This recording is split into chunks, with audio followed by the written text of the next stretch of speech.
Hellfire Mage told me to push my limits, so I designed a 5-step training course to push myself to the limits of what I'm capable of. Step 1. Get yourself fired up. Step 2. Connect with nature. I can feel nature's loving embrace. Step 3. Freeze the doubt inside. I can feel it. I don't doubt anymore. Step 4. Get out of this world. Whee! Last, we have one final, very important step. We need to become Thor.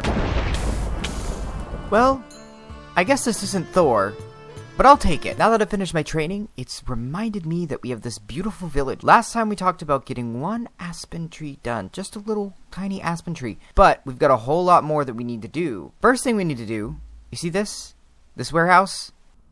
Now that's better. Now that the warehouse is done, we are going to need to figure out a list of common things we'd see in a village. We can't just be fine with Tobias the Fletcher. We also need Brid the Butcher, Egil the Nail and Hinge Maker, and who could forget this guy? Me. I forgot him. Okay, so we got a lot of work to do here.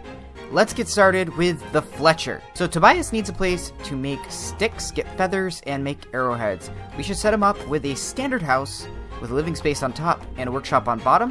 Meanwhile, Brid the Butcher is going to have a chicken farm to help out the Fletcher. And she is going to have a basic farmhouse with a chicken coop. Then on the side of her house, we'll have a shop where she'll butcher for you. And then lastly, we're going to make Egil a smithing shop. Unlike the big ones we did before, let's just focus on creating a smaller forge.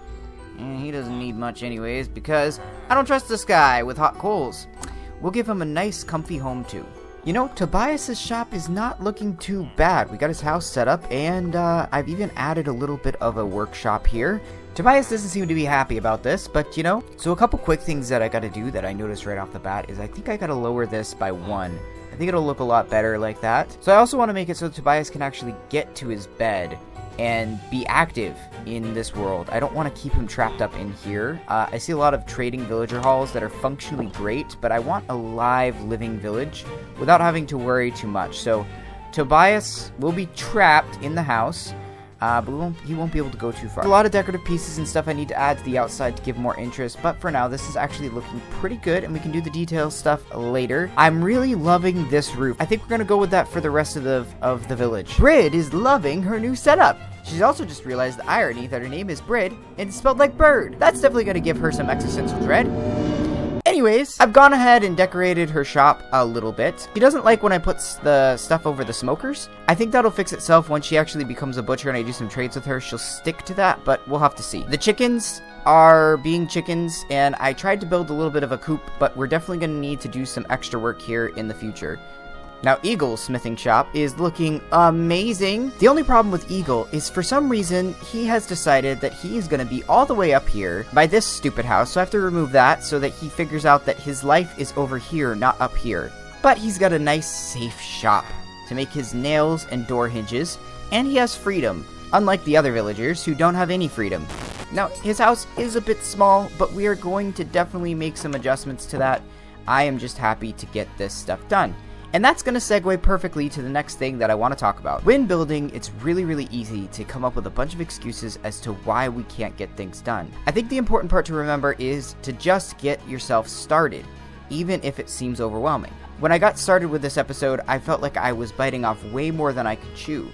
But now look, we've got 4 buildings, and although they're not fully complete, I can tell you that I feel more inspired than ever to actually get some things done in this village. I feel like we forgot someone, though. Ah, yes. Who could forget...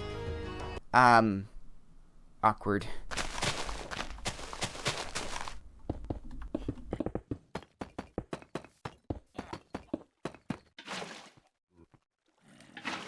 This, and then finally...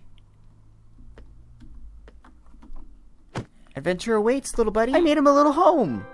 In this well. Have a good swim, buddy. In other news...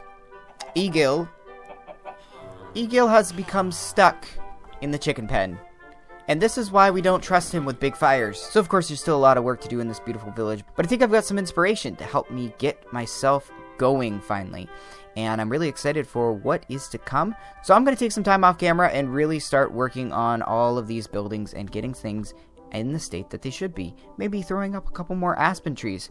But that's it for this episode. On the screen right now is a card to check out how I made this aspen tree if you're interested. Until next time, guys, happy mining and crafting!